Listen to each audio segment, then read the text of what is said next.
Hey everybody, how are you all doing? So I know it's not Wednesday. I missed yesterday. I guess the day flew by. So it's Thursday, and I am coming to you real and raw, kind of random.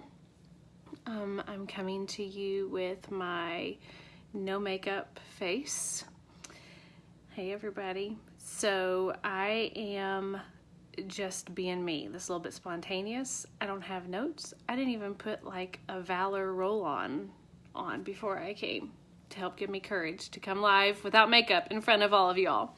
I'm sitting here in my kids' no way, Chance, you're wearing that same shirt. That's so cool. I'm sitting here in my kids' playroom. We're getting ready to sell this bed. So you can see the playroom. And I am in the middle of the purge, like in multiple areas of my life. So I thought I would just hop on and share with you some of what I'm thinking, some of what I'm going through, some of what I'm processing mentally, physically, emotionally, and spiritually. So I am currently doing the Master Cleanse.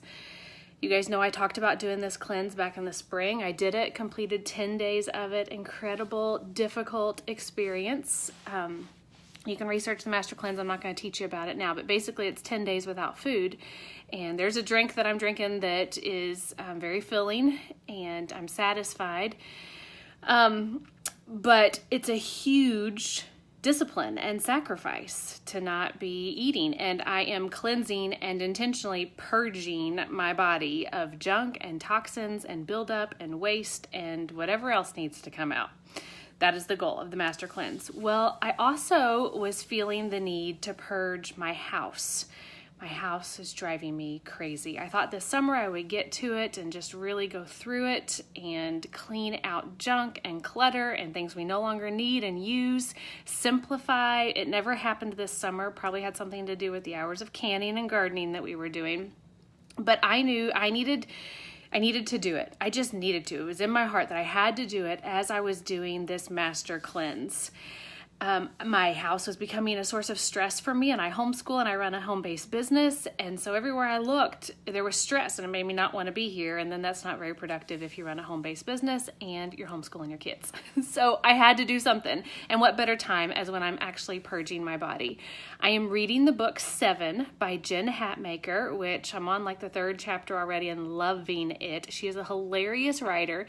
If you've not read her book, read it. So I'm reading that in conjunction because it's a experimental mutiny against excess. And she talks about how she did experiments of just eating 7 foods for a month, just wearing 7 items of clothing for a month and rotating those through. And how we learn that we have so much excess. And this excess stuff is bogging us down. So I'm reading that book.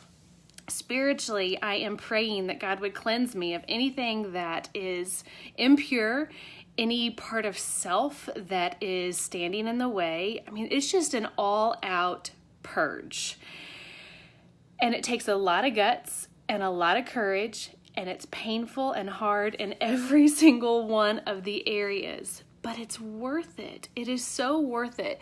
And I'm finding that as I'm purging my body, there's freedom. It feels clean. My body actually feels clean. I don't have bloatiness and brain fog. I'm free. There's a freedom there with purging my body through the Master Cleanse. And I also know that I'm going to be resetting my body through that, which is a really big deal for me. I wanted to reset my body, reset my cravings.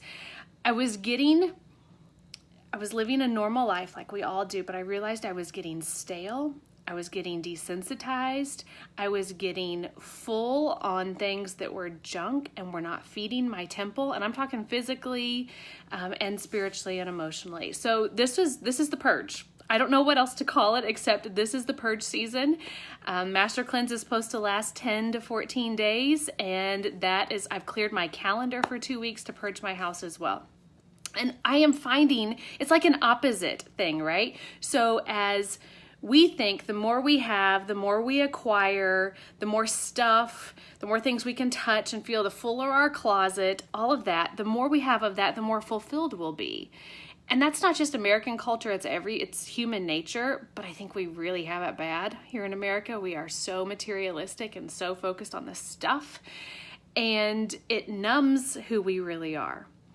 And my goal is to get back to who I really am and be clean and the person that God wants me to be, to have my home as a place of rest, as a place of peace, as a place of freedom and simplicity. And that means I got to get rid of stuff. It needs to go. And it's this oxymoron that as I get rid of stuff, as I surrender, as I throw bags and bags of stuff away, as I donate bags and bags of things, I am more free.